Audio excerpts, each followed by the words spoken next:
구약성경 898쪽 시편 127편 1절, 2절, 2절 말씀입니다.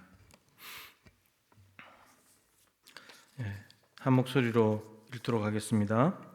여호와께서 집을 세우지 아니하시면 세우는 자의 수고가 헛되며 여호와께서 성을 지키지 아니하시면 파수꾼의 깨어있음이 헛되도다. 너희가 일찍이 일어나고 늦게 누우며 수고의 떡을 먹음이 헛되도다. 그러므로 여호와께서 그의 사랑하시는 자에게는 잠을 주시는도다. 아멘.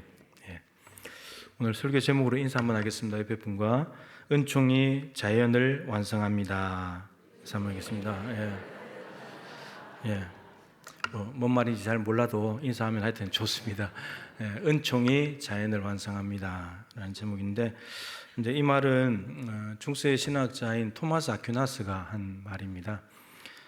수고한 결과로 열매가 맺히는데 그 열매가 맺히는 것은 은총의 힘이지 자연 자체의 힘이 아니다, 이런 내용입니다. 씨를 뿌리면 열매가 맺히는 것은 하나님의 은총이 작동한 결과다라고 하는 겁니다. 씨를 뿌린다고 해서 반드시 열매를 맺는 것은 아니죠. 하나님의 은총이 있어야만 열매가 맺히는 것이 가능합니다. 그러니까 인간의 노력과 수고가 반드시 있어야 하지만 결국은 열매가 맺히고 성공하는 것은 하나님의 은총으로만 가능하다, 이런 내용입니다. 우리 이제 학생들이 있다면 공부를 열심히 한다고 해서 다 A학점을 받는 건 아니죠. 하나님의 은총이 임한 사람이 시험 공부를 열심히 해서 A학점을 받습니다. 실컷 놀다가 다음날 찍은 문제가 나와서 시험을 잘 봤다고 자랑하는 것은 하나님의 영광을 가리는 간증입니다. 하나님의 특별한 은혜가 임한 것이 아니고 하나님의 영광을 가리는 간증입니다. 공부 별로 안 했는데 장금 탔다, 여러분 이런 말은 하면 안 됩니다. 이게 별로 안 좋은 간증이에요. 공부를 열심히 했는데 하나님의 은총이 부어져서 내가 좋은 점수를 받았다, 이렇게 가야지 이게 이제 은총이 학생들에게 본분을 공부하는 거잖아요. 공부가 완성이 된다, 이런 말입니다. 자, 오늘 말씀도 이제 동일한 이야기를 하고 있는데요. 가정의 달을 맞이해서 가정을 좀 이제 생각하기 위해서 117편을 정했습니다. 117편은 위에 제목 보시면 솔로몬의 시라고 되어 있습니다. 솔로몬이 지은 시가 시편 72편, 127편 두 개인데요. 오늘 1절, 2절에는 세 가지 상황을 기록하고 있습니다. 집을 세우는 것, 성을 지키는 것, 그리고 일하는 것. 우리 일상입니다. 일상. 솔로몬이 성전과 집을 지어본 사람이잖아요. 집은 왕궁 지어본 사람이죠. 원래는 다윗의 소원이었죠. 다윗이 짓고 싶었는데 근데 솔로몬이 지었습니다. 근데 오늘 본문에서는 성전은 나오지 않고 집, 왕궁에 대한 이야기만 나옵니다. 그러니까 아마 집을 짓기 전에 지은 시일 수도 있고 짓고 난 뒤에 돌아보면서 이야기하는 것일 수도 있습니다. 솔로몬의 통치 기간은 40년입니다. 40년인데 성전을 건축하는 데 7년, 왕궁을 짓는 데 13년 걸렸습니다. 그럼 토탈 얼마죠? 20년입니다. 따라서 솔로몬이 40년 통치 기간에 20년 동안 건축을 했거든요. 건축은 솔로몬의 사명입니다. 자기 통치 기간의 절반이나 건축 짓는 데 썼기 때문이죠. 1절 상반절을 우선 보시면 집을 세우는 일에 대한 이야기인데, 세우는 자의 수고가 없다면 집은 못 세웁니다. 분명히 세우는 자가 수고를 해야지 집을 세울 수 있는데, 실제로 이 열왕기나 이런 데 찾아보면 18만 3,300명이 동원이 됐습니다. 어마어마한 숫자죠. 20만 명 되는 사람들이, 가까이 되는 사람이 동원이 돼서 20년 동안에 무지막지한 노동을 해가지고 성전과 왕궁을 지었습니다. 이게 겉으로 보기에는 우리가 18만 3,300명 그렇게 주목하지 않거든요. 그러니까 솔로몬이 성전 지어서 너무 화려하게 멋지게 지었다, 여기에 주목하는데, 사실은 이제 솔로몬 이후에 나라가 분열될 때 이제 로보암 아들이 로보암 임금이 되고 북이스라엘의 여로보암이 왕이 됐을 때 와가지고 말하죠. 당신 아버지가 너무 고되게 통치를 해가지고 우리 좀 노역을 가볍게 해달라고 말합니다. 그래서야 이제 18만 3,300명이 동원돼서 20년간 노역한 것에 대해서 이제 분노가 터져 나오는 거죠. 그때 이제 어마어마하게 많은 사람들이 수고를 했습니다. 금은 보석을 어마무시하게 갖다가 넣었죠. 엄청난 규모로 지었습니다. 화려한 건축 기술을 다 동원을 했습니다. 외국 자재까지 수입했으니까요. 레바논 백향목까지 다 수입해서 했고, 그리고 뭐 숟가락, 젓가락까지, 밥그릇까지 다 뭐 금으로 돼 있고 이런 정도였으니까. 그리고 스바 여왕에 와서 입이 쩍 벌어질 정도로 들은 소문보다도 더 엄청난 규모의 모습을 보면서 감탄을 했죠. 그런데 1절이 말하는 것은 뭐냐면은 세우는 자의 수고가 있어야지 집을 건축하는데 18만 3,300명이 분명히 수고해서 집을 짓는데 그것만으로는 안 된다는 겁니다. 하려고 하면 그것만으로는 안 된다. 세우는 건축자들이 수고해야 집을 세우고 완성하지만 궁극적으로는 세우시는 하나님의 은총이 있어야 가능하다 이 말입니다. 그러니까 은총이 집을 완성하는 겁니다. 건축자들의 수고, 건축 자재, 기술 뭐 이런 것들이 다 있어야 돼요. 이것도 물론 하나님께서 다 주시는 것들인데 여러분 그것뿐만 아니고 하나님의 은총이 반드시 와야 될 영역이 있습니다. 그게 뭐냐면 여러분 건축을 하려면요 뭐가 돼야 되냐면 나라가 평화로워야 됩니다. 안정이 돼야 됩니다. 이스라엘은 주변에 강대국들이 너무 많잖아요. 공사에 빠져 있을 때 적들이 쳐들어올 수 있습니다. 우리가 스룹바벨이 돌아와서 1차 포로에서 돌아와서 귀환해가지고 성전을 지을 때 여러분 어떻게 지었습니까? 느헤미야 성벽 지을 때도 마찬가지였고 여러분 한 손에는 창을 들고 한 손에는 건축 기구를 들고 이렇게 건축을 했거든요. 그러니까 적들이 온단 말이에요. 근데 솔로몬이 성전을 짓고 왕궁을 지을 때는 적들이 안 쳐들어오는 거예요. 하나님이 두려움을 줘가지고 적들이 오지 못하게 만드는 겁니다. 이 하나님의 은총이 없다면 아무리 사람이 있고 건축 기술이 뛰어나고 자재가 풍성하다 할지라도 적들이 와서 공격을 하기 시작하면 건축에 집중을 못하는 거죠. 집을 못 세우는 겁니다. 그런데 하나님께서 그 모든 것들을 막아 놓으시고 안전하게 지을 수 있도록 하나님께서 은혜를 베풀어 주셨다라고 하는 겁니다. 그리고 여러분 집을 세운다는 말은 단순히 건축하는 것만 의미하는 것이 아니라 유지하는 것도 포함됩니다. 그 지은 집을 잘 유지할 수 있느냐 이것도 포함이 되는 거죠. 짓기만 해놓고 살지 못한다면 의미가 없지 않습니까? 솔로몬이 임금이 된 때가 주전 970년입니다. 970년이고 지은 왕궁이 그만한 어마어마한 인력과 재료가 투입돼서 지은 그 왕궁이 무너진 지가 587년입니다. 586년 400년도 못 갔습니다. 그렇게 엄청나게 지어놨는데 성전도 다 무너졌죠. 건축은 너무 잘했는데 유지를 못한 거예요. 건축은 너무 잘했는데 이유가 중요한데 왜 그런가? 부실 공사를 했을까요? 자재에 문제가 있었을까요? 지진이 일어났을까요? 쓰나미가 왔을까요? 그렇지 않습니다. 이유는 딱 하나죠. 하나님이 없기 때문에. 하나님이 안 계시기 때문입니다. 열왕기상 9장 말씀을 참 많이 말씀드리는데 건축을 다 하고 난 뒤에 하나님이 다시 찾아오셨죠. 그래서 말씀하시기를 내 눈길과 마음이 항상 여기 있을 것이다. 솔로몬 너는 내 말을 가지고 이 율법책을 가지고 나를 잘 다스리면 좋겠다. 그러면 내 후손들로부터 왕위를 계속해서 유지시켜 주겠다. 이 약속을 했습니다. 그러니까 솔로몬이 할 일은 성경책을 들다 보면서 나라를 다스리면 되는 거예요. 이거 하나면 되는 거예요. 건축한 성전과 왕궁에 하나님이 계셔야 되는데 그 하나님을 계속 머무시게 하는 방법은 하나님의 말씀을 존중하고 말씀을 믿음으로 순종하면 되는 거예요. 다른 거 필요 없고 하나님의 말씀을 존중하고 그분 말씀대로만 살면 하나님은 언제나 눈길과 마음을 성전에 두시고 왕궁에 두시면서 보호하시겠다는 거예요. 근데 솔로몬은 하나님의 말씀을 버렸습니다. 주변 이웃 나라에 있는 공주들하고 결혼을 했죠. 정략 결혼을 했습니다. 여러분 이웃 여자들, 이방 여자들과 결혼하면 뭐가 따라온다고 했죠? 우상이 따라옵니다.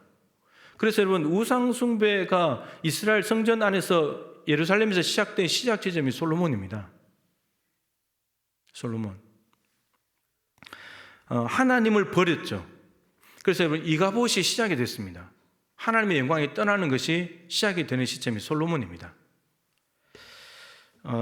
분열 왕국이 하나님께서 우상을 숭배하면서 말씀을 버린 것에 대한 징계로 분열 왕국을 만들어 버렸죠. 북이스라엘 남유다로 만들었습니다. 587년에 바벨론 침공으로 남유다가 멸망을 했습니다. 결정적인 원인 제공은 므낫세 임금입니다. 예루살렘 성전 안에까지 우상을 다 갖다 놨기 때문에 므낫세 임금이지만 그 시작은 므낫세의 모습이 이미 징조가 보인 사람이 누구냐? 솔로몬입니다.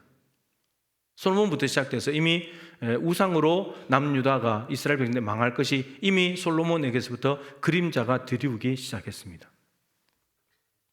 여러분, 건축도 하나님의 은총이 있어야 하지만 유지하는 것도 하나님의 은총이 있어야만 가능합니다. 그런데 하나님의 은총을 지속하게 하는 방법은 말씀 순종입니다. 가정을 세우는 것도 하나님의 이끄시는 은총이 있어야지 가능하죠. 그리고 그 가정을 유지하려면 여전히 하나님이 주인 되셔야 하고 하나님의 말씀이 존중받는 곳이 될 때 하나님은 그곳에 머물기를 기뻐하십니다. 여러분의 가정은 하나님의 은총으로 세워졌습니까? 그렇죠? 하나님의 은총이 여러분 가정에 아직도 작용하고 있습니까? 하나님이 임재하십니까? 말씀 순종이 있습니까? 그럴 때 여러분 가정이 지켜지는 거예요. 건물 안에, 아파트나 주택 안에 가족들이 같이 있다고 해서 이게 가정이 되는 게 아니잖아요. 그 안에 정말 하나님의 기쁨이 있고 은혜가 있고 은총이 있느냐? 하나님의 은총으로 가정은 완성됩니다. 자, 1절 하반절은 성을 지키는 일입니다. 그런데 성을 지킨다는 말은 이미 성이 건축됐다는 말이죠. 성 건축은 전제를 하고 있으면서 성을 지키는 일에 대해서 이야기하는데 파수꾼들이 깨어 있어야 성을 지킬 수 있습니다. 파수꾼들이 파수대에 올라가가지고 딴짓하고 있고 졸고 있고 엉뚱한 일을 하고 있으면 성 안에 있는 사람들이 위험해집니다. 자기도 위험해지고 위험에 빠지게 되는 거죠. 그러나 파수꾼들이 깨어있는 것만으로는 성을 지킬 수 없다는 겁니다. 하나님의 은총이 있어야지 성을 지킬 수 있다. 1절 하반절도 똑같은 흐름으로 지금 이야기를 하고 있습니다. 여러분, 이스라엘이 가장 넓은 영토를 가지게 된 것은 다윗 솔로몬 시대입니다. 창세기 15장에 하나님께서 아브라함이 밤에 하늘의 별을 하나님께서 보여주시면서 네 후손들을 저 별과 같이 많아지게 해주겠다. 그런데 아브라함이 하나님을 믿었습니다. 그랬을 때 아브라함을 의롭다고 말씀하시면서 15장 그 끝부분에 보면은 400년 뒤에 이스라엘 백성들이 가나안 땅에 들어왔을 때 땅을 차지하게 할 건데 애굽 강에서부터 유브라데 강까지 전 영토를 다 줄 거다. 그 약속을 하셨거든요. 그런데 그 약속이 이루어진 때가 솔로몬 시대입니다. 그러니까 가장 넓은 영토를 가지게 된 때죠. 하나님의 은혜로 이제 그렇게 된 건데, 영토가 넓어진다는 것은 신경 쓸 게 많다는 겁니다. 경계해야 될 곳이 많고, 그렇죠. 한 곳 작으면 거기만 신경 쓰면 되는데, 넓으니까 신경 쓸 곳이 한두 곳이 아닌 겁니다. 그러니까 곳곳에 국경지대에 파수꾼들을 세워놔야 되는 거예요. 파수꾼들을 세워놓는 거죠. 그런데 가장 넓은 영토를 차지한 것도 아브라함에게 약속하신 언약을 이루신 신실하신 하나님의 은총 덕분에 가능했지만, 그런데 솔로몬 이후에 분열 왕국 시대가 왔습니다. 그래서 그 위에 북이스라엘은 아수르, 남유다는 바벨론에 짓밟혔습니다. 분명히 영토가 넓어져서 파수꾼을 세우고 지키고 있는데 하나님 은총이 됐는데, 근데 아수르에 의해서 무너지고 바벨론에서 다 무너져 버렸습니다. 파수꾼이 없어서 그랬을까요? 딴짓하다가 그랬을까요? 졸다가 그랬을까요? 아니면 아수르 바벨론이 너무 강해서 그랬을까요? 여러분, 그건 결과예요. 원인이 뭐냐면 하나님의 은총이 없기 때문입니다. 하나님의 임재가 거쳤기 때문이에요. 하나님의 임재가 성에 가득해야 되는데 하나님의 임재가 거쳐버렸어요. 이가봇 해버렸어요. 그래서 망한 거예요. 아무리 영토가 넓어도 주변 강대국이 아무리 강하게 공격한다 해도 하나님만 계신다면 누구도 접근하지 못해요. 공격해 와도 패배해요. 이스라엘은 승리입니다. 그러나 아무리 영토가 확장되어서 성을 지키는 파수꾼을 곳곳에 수도 없이 세워놔도 있어도 못 지킵니다. 하나님의 은총이 거쳐버린다면 못 지키는 겁니다. 자, 이제 이런 흐름을 가지고 2절로 넘어오는데, 2절, 너희가 일찍 일어나고 늦게 누우며 수고의 떡을 먹음이 헛되도다, 이렇게 말했습니다. 이건 이제 우리가 노동을 하면서 살아가는 일상적인 삶을 이야기를 하는 거죠. 자, 근데 오늘 솔로몬의 시잖아요. 근데 솔로몬이 전도서에서 하는 말씀을 한번 들어보십시오. 두 군데를 말씀드릴 텐데, 전도서 2장 24절에 보면은 사람이 먹고 마시며 수고하는 것보다 그의 마음을 더 기쁘게 하는 것은 없다. 오늘 말씀과 비교해서 보세요. 다시 한번 읽어드릴게요. 사람이 먹고 마시며 수고하는 것보다 그의 마음을 더 기쁘게 하는 것은 없다. 오늘 말씀과 비교하면 어떻습니까? 3장 13절에 또 뭐라고 되어 있냐면 사람마다 먹고 마시는 것과 수고함으로 낙을 누리는 그것, 이렇게 되어 있어요. 자, 오늘은 먹고 마시고 수고해서 떡을 먹는 것이 헛되다고 말하고, 그럼 똑같은 저자인 솔로몬이 전도서에서는 먹고 마시면서 수고해가지고 먹고 마시면서 살아가는 것이 마음을 기쁘게 하고 그게 사람이 주는 낙이라고 말했습니다. 그럼 이 같은 저자가 이 책에서는 이렇게 말하고 저 책에서는 저렇게 말하고 이렇게 말하는 걸까요? 이게 그냥 이렇게 읽으면 충돌이 일어나는데, 오늘 본문 2절은 1절의 흐름을 따라서 읽어야 됩니다. 그러니까 한 말이 들어가야 되죠. 1절에 있는 한 말. 하나님께서 세우지 아니하시면, 하나님께서 지키지 아니하시면 요 말이 들어가야 됩니다. 그래서 하나님이 지키지 않는다면, 하나님이 없다면 우리가 아침부터 밤늦게까지 일해서 수고의 떡을 먹는 것이 헛되다는 말입니다. 여러분들이 아침에 일어나서 늦게까지 수고하면 분명히 고생해서 떡을 얻게 됩니다. 근데 그 떡을 먹는 것이 기쁨이 되지 않고 헛되다는 거예요. 하나님을 빼버리고 말한다면. 이런 말입니다. 제가 전도서 말씀을 덜 읽었습니다. 그 뒤에는 뭐라고 되어 있냐면 이렇게 되어 있습니다. 제가 연결해서 다시 읽어보겠습니다. 사람이 먹고 마시며 수고하는 것보다 그의 마음을 더 기쁘게 하는 것은 없나니 내가 이것도 본즉 하나님의 손에서 나오는 것이로다. 그러니까 내가 일해가지고 먹고 마시는 것을 하나님의 손, 하나님의 능력으로 주신 것이라고 인정하면 기쁨이 되는 거지만, 그걸 인정하지 않는다면 내가 고생해서 벌었지, 이렇게 말하면 이게 헛된 것이 되어버린다는 말입니다. 3장 13절도 제가 덜 읽었습니다. 사람마다 먹고 마시는 것과 수고함으로 낙을 누리는 그것이 하나님의 선물인 줄도 내가 또한 알았도다. 그러니까 하나님께서 우리가 아침부터 늦게까지 일해서 먹고 마시고 살아가는데 그게 하나님의 선물이라고 인정하는 사람은 낙이 있는 거예요. 기쁨이 있는 거예요. 근데 하나님을 싹 빼버리고 이건 내가 고생해서 번 거야, 내가 안 먹고 내가 안 쓰고 안 입고 내가 이렇게 돈 벌어서 이렇게 했어, 이렇게 가는 순간에 이게 하나님의 선물로 인정이 안 되고 내 노력과 내 성과라고 생각해버리기 때문에 의미가 없다는 거예요. 이게 그렇기 때문에 오늘 본문은 부정적으로 말한 거고 전도서는 긍정적으로 표현한 거예요. 똑같은 말입니다. 똑같은 말. 여러분들의 건강, 재물 얻을 능력, 직장, 여러분들의 능력 아닙니다. 실력 아닙니다. 노력 아닙니다. 다 하나님의 손, 하나님의 능력에서 나온 것이고 하나님이 여러분들에게 선물로 주신 겁니다. 여러분, 이럴 때 은총이 여러분들의 모든 삶을 완성하는 겁니다. 그러면 우리가 했다고 말하는 순간 완성이 안 되는 거예요. 만족이 없는 거예요. 의미가 없는 거예요. 헛수고하는 거예요. 공허한 거예요. 똑같이 겉으로 보기에는 먹고 마시고 살아가는 거 똑같은데 기쁨이 없는 거예요. 낙이 없는 거예요. 불안성, 미완성으로 되는 거죠. 불완전하게 되고 미완성이 되는 겁니다. 자, 가정도 도시도 우리가 하는 모든 일도 분명히 수고하고 땀을 흘려야 되지만 하나님의 은총이 있어야지만 세울 수 있고 보존할 수 있고 유지할 수 있습니다. 행복할 수 있습니다. 자, 이제 말씀을 정리하는데요, 잘 들으세요. 하나님의 은총은 아무런 노력도 수고도 하지 않는 사람에게 오는 것이 아니라 수고하고 땀을 흘리는 사람에게 옵니다. 그러니까 우리는 열심히 살아야 돼요. 열심히 살아야 됩니다. 은총이 우리의 모든 삶을 완성한다고 해서 그러면 나는 가만히 놀고 있고 하나님만 일하시면 되겠네요, 이거 아닙니다. 하나님의 은총이 오는 곳이 어디냐면 땀을 흘려 수고하고 애쓰는 곳에 온다는 말입니다. 사도행전 19장에 보면은 바울이 3차 전도 여행을 할 때인데 에베소에 갔습니다. 두란노 서원에서 2년, 그리고 뒤에 보면 3개월 더 나오고 마지막에 3년이 나오는데 3년 동안 밤낮 쉬지 않고 두란노 서원에서 말씀을 강론하고 사람들에게 복음을 선포했습니다. 그런데 19장에 희한한 기적 이야기를 적어놓고 있죠.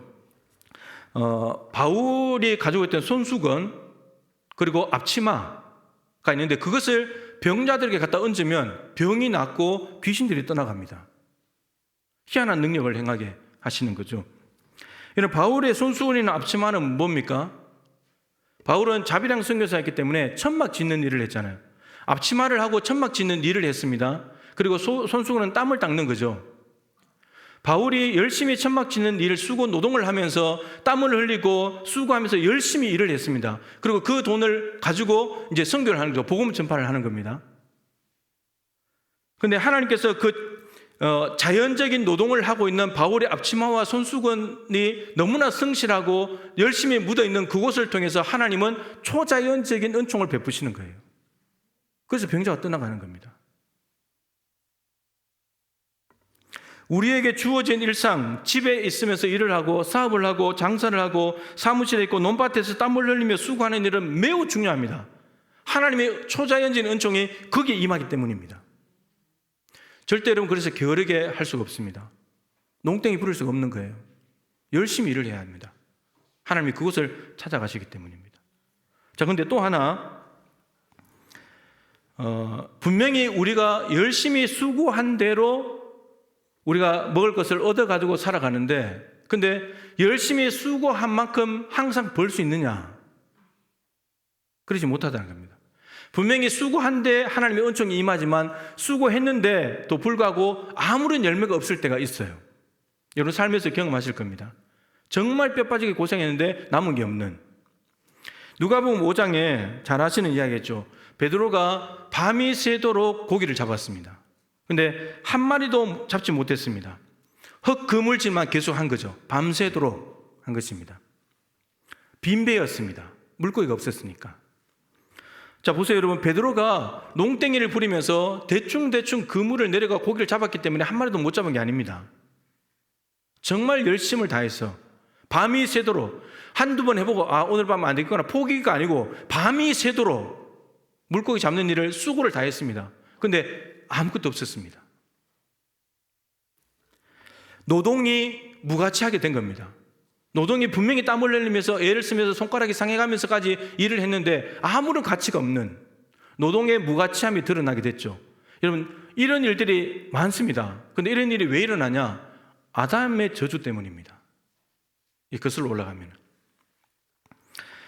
이 노동의 무가치함은 창세기 3장 14절부터 19절에 보면은 선악과를 따먹고 난 뒤 하나님께서 뱀과 여자와 남자를 저주합니다.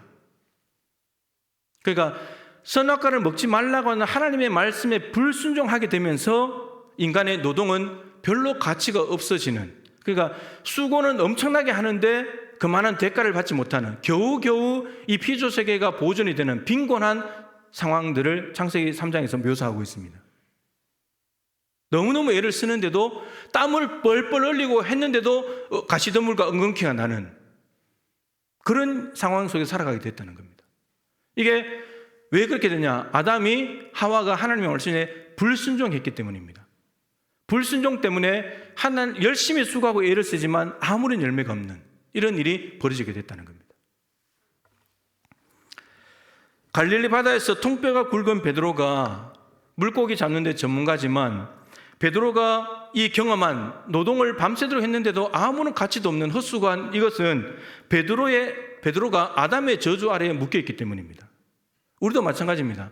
여러분들이 정말 열심히 일했는데 별로 거둬드는 게 없다. 이게 다 우리가 아담의 저주 아래에 묶여있기 때문입니다. 여러분 그러니까 수고한 대로 얻는 것이 당연한 것이 아닙니다. 뭐 당연한 걸 생각하지만 그렇게 당연한 것이 아닙니다. 밤이 새도록 수고해도 하나도 못 얻을 수도 있습니다. 그런데 이제 그렇다면 아담의 저주로 그럼 끝인가? 헛그물질하고 빈 배로 끝인가? 그렇지 않다는 것입니다. 여기 이제 복음이 이제 생기는 거죠. 예수님께서 깊은 데로 가서 그물을 내려라. 예수님의 말씀이 들려옵니다. 이게 여러분 희망의 시작입니다. 저주를 끝내는 시작입니다. 여러분 빈배는 정말 수고했는데도 아무것도 없는 빈배는 예수님이 타기에 딱 좋은 환경입니다. 예수님은 그런 배에 오십니다. 베드로 보고 일부러 배를 좀 타고 좀 띄우자고 했거든요. 거기서 말씀 전하시고 깊은 데 가서 그물 내리라고 했거든요. 빈배가 어떻게 보면 참 안타깝고 헛수고한 것 같아 보이지만 예수님은 그런 배에 찾아오십니다. 그리고 말씀하십니다. 그 들려오는 말씀이 이거는 베드로 입장에서 말이 안 되는 거죠. 밤새도록 고기를 잡았는데 한 마리도 못 잡았는데 깊은 데 가서 또 그물을 내려고 하니까 피곤하기도 하고, 아니 물고기를 내가 더 잘할지 예수님이 더 잘합니까?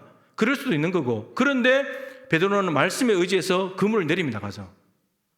여러분, 이 빈배에 타신 예수님으로부터 말씀이 들려와서 그 말씀을 듣는 순간에 아담의 저주는 끝이 납니다. 아담의 저주가 노동이 무가치하게 된 것이 말씀에 대한 불순종 때문에 일어난 일이기 때문에 그것을 끊는 방법은 하나님의 말씀을 듣고 순종해버리면 됩니다. 그럼 아담의 저주가 끝나는 겁니다. 그래서 베드로가 어떻게 됐죠? 배에 물고기가 가득 차서 만선의 기쁨으로 오게 됩니다. 예수님은 자신의 힘과 노력으로 아무것도 이룬 것이 없는 빈배와 같은 연약한 인생을 찾아오십니다. 여러분, 그러니까 빈배라고 낙심할 거 없어요. 주님이 찾아오실 수 있는 환경입니다. 그때 들려주시는 말씀을 따라가면 됩니다. 이해가 되지 않아도, 말도 안 돼도, 아무리 고단하고 힘들어도 순종해버리면 됩니다. 예수님은 내가 온 것은 양으로 생명을 얻게 하고 더 풍성히 얻게 하려는 것이라. 하나님은 왕창 주고 싶은 거예요. 왕창. 여러분, 시편 128편 1절에도 오른쪽에 있죠. 여호와를 경외하며 그의 길을 걷는 자마다 복이 있도다. 하나님을 공경하고 두려워하면서 그분의 길, 그분의 말씀, 그분의 도를 따라가는 사람은 누구든지 복이 있는데 무슨 복이 있느냐? 2절입니다. 내가 내 손이 수고한 대로 먹을 것이다. 여러분, 1절 없이 2절이 있을 수가 없어요. 우리는 2절을 자꾸 내가 손이 수고한 대로 먹겠다고 말하지만 1절이 없으면 안 되는 거예요. 하나님의 은총이 있어야 되는 거고, 그 은총을 불러오는 방법은 하나님을 공개하면서 그분의 말씀대로 순종하는 것입니다. 그럴 때 하나님께서 주시는 완성이 이루어지게 되고 그 완성은 우리에게 기쁨과 행복을 주는 것이 되는 거죠. 빈배와 같은 여러분의 인생에 주님을 초대하십시오. 여러분, 낙심할 거 없어요. 주님 초대하시면 됩니다. 주님이 오셨을 때 그분의 말씀을 귀담아 듣고 순종하시면 여러분의 인생은 변화될 것입니다. 가정이 완성될 것입니다. 일터가 완성될 것입니다. 제가 어제 주례를 하면서 했던 권면한 내용인데 제가 오늘 가정의 달을 시작하면서 또 여러분들에게 한 번 더 권면합니다. 그 시온이라는 분, 재미교포인데 정혜영이라는 연예인과 결혼을 했죠. 여러분 잘 아실 겁니다. 아이들 구제 사업도 많이 하고 엄청나게 기부하시는 분들인데, 결혼한 지 10년이 되던 해에 이제 물었습니다. 정혜영 씨한테 물었더니 연애할 때보다 결혼하고 더 좋대요. 여러분들은 그렇습니까? 연애할 때 지금 결혼할 때 더 좋습니까? 표정들을 보니까 힘드신 것 같네요. 그러니까 자, 시온이 이렇게 말합니다. 연애할 때부터 한 번도 싸운 적이 없대요. 여러분, 어떻게 안 싸웁니까? 여러분들은 싸운 적 없습니까? 대답하기 힘들어요. 저는 있을까요? 없을까요? 저희 지금 어떻게 그렇게 빨리 대답하세요? 싸우죠. 싸울 일이 있는데, 그런데 부부 싸움을 안 하는 비결이 세 가지가 있다는 거예요, 이 가정에. 그래서 제가 이걸 보면서 참 귀하더라고요, 생각 자체가. 이렇게 하면 정말 싸울 수가 없겠구나, 이런 생각이 들더라고요. 세 가지. 첫 번째, 서로 남을 대접하라. 사람은 대접받기를 원합니다. 그래서 남편은 나를 왕자로 대접해, 이렇게 말하죠. 또 부인은 나를 공주로 대접해, 이렇게 말합니다. 그러면 내가 남편이 아내 보고 나를 공주로, 왕자로 대접해, 그러면 아내는 뭐가 되는 거예요? 아니요, 하인이 되는 거죠. 하인. 내가 나를 섬겨야 되니까. 근데 반대로 아내가 공주로 섬기라고 말하면 남편은 하인이 되는 거예요. 근데 상대방을 높여버려. 이 남편이 아내를 공주로 높여요. 그럼 나는 뭐가 돼요? 왕자가 되는 거예요. 남편을 왕자로 높이면 아내가 공주가 되고, 아내를 공주로 높이면 내가 왕자가 되는 거예요. 그러니까 나를 자꾸 섬기를 받으려고 하면 남을 낮춰야 돼요. 근데 남을 높여버리잖아요. 나도 높아지는 거예요. 집에 돌아가셔서 왕자로, 당신은 왕자입니다, 당신은 공주입니다 하세요. 그렇게 대접하세요. 5월 21일 날이 주일이거든요. 청년과 함께하는 예배인데 21일이 무슨 날이죠? 부부의 날이에요. 둘이 하나 된 날. 제가 다시 확인할 거예요. 이렇게 했는지 제가 미리 이제 말씀드리는 거예요. 두 번째, 안 싸우는 방법은 상대방의 장점을 보라 하는 겁니다. 연애할 때는 콩깍지가 씌어가지고 뭐 다 좋아요. 다 이래도 좋고 저래도 좋고 뭐 그럴 수도 있지, 다 이렇게 가요. 근데 이제 콩깍지가 벗겨지기 시작하면서 이제 싸워요. 왜요? 뭐가 보이니까? 단점이 보이니까, 부족한 게 보이니까, 못하는 게 보이니까. 그러니까 싸운다는 거예요. 그런데 지금도 마찬가지인데 결혼 후에도 장점을 찾아서 자꾸 그것을 이야기해주고 그것을 보기 시작하면, 말해주면 그 사람이 그 장점으로 더 발전해 간다는 거예요. 그럼 싸울 일이 없는 게 단점이 안 보인다는 거예요. 장점은 훨씬 더 커지니까. 칭찬은 고래도 춤추게 한다 그러잖아요. 자꾸 칭찬해 주는 게 장점을. 자, 세 번째, 이 부부가 안 싸우는 비결은 오늘이 마지막이라고 생각하고 살아라. 이런 부부가 오늘이 마지막이라고 생각한다면 싸우겠죠? 내일이 보장된 사람은 아무도 없잖아요. 내일이 와야 오는 거지. 근데 오늘이 정말 이 내 배우자하고 오늘이 마지막으로 끝난다. 그러면 시간 아깝게 싸우고 있겠냐는 거예요. 안 싸운다는 거예요. 조금이라도 더 잘해주려고 그러고, 그죠? 좀 더 사랑을 나누려고 그러고, 그렇게 하겠죠. 그러니까 이 시원 정혜영 부부가 이렇게 사니까 안 싸우는 거예요. 싸울 일이 뭐가 있겠어요? 남을 높여버리는데, 남을 대접해버리는데, 장점을 보면서 칭찬해 주는데, 여러분 장점 보고 칭찬해 주는데 성질을 나는 사람이 있어요? 없잖아요. 상대방이 나를 높여주는데 내가 성질을 나는 사람이 있어요? 없다고요. 예. 이 부부가 너무 이렇게 살면서 어떤 성경적인 정신을 가지고 지혜롭게 정말 살아가는 거죠. 여러분 이 부부에 도전하실 수 있길 바랍니다. 20일 날 확인할 거예요. 네. 말씀 마치죠. 여러분 가정의 기초는 부부입니다. 부부가 없으면 가정이 될 수가 없습니다. 하나님이 그렇게 만들어 놓으셨기 때문이죠. 부부가 사랑하면서 행복하게 살아갈 때 자녀들이 안심하게 됩니다. 자녀들이 보고 배웁니다. 말하지 않아도, 부부는 이렇게 살아야 돼 말하지 않아도 그냥 배웁니다. 삶을 통해서 그냥 보고 배웁니다. 부부가 땀을 흘려 수고할 때 하나님의 은총이 임하게 됩니다. 그러나 아무리 수고해도 보람이 없을 때가 있을 것입니다. 그러나 그럴 때 하나님의 말씀을 존중하고 믿음으로 순종할 때 하나님의 은총이 임하게 됩니다. 하나님의 놀라운 은총이 가정을 세우고 일터를 풍요롭게 하고 교회를 든든하게 하고 자녀를 하나님의 사랑으로 완성해 갈 것입니다. 하나님의 놀라운 은총이 여러분들의 삶의 저녁에 일어나게 되기를 축복합니다. 우리 찬양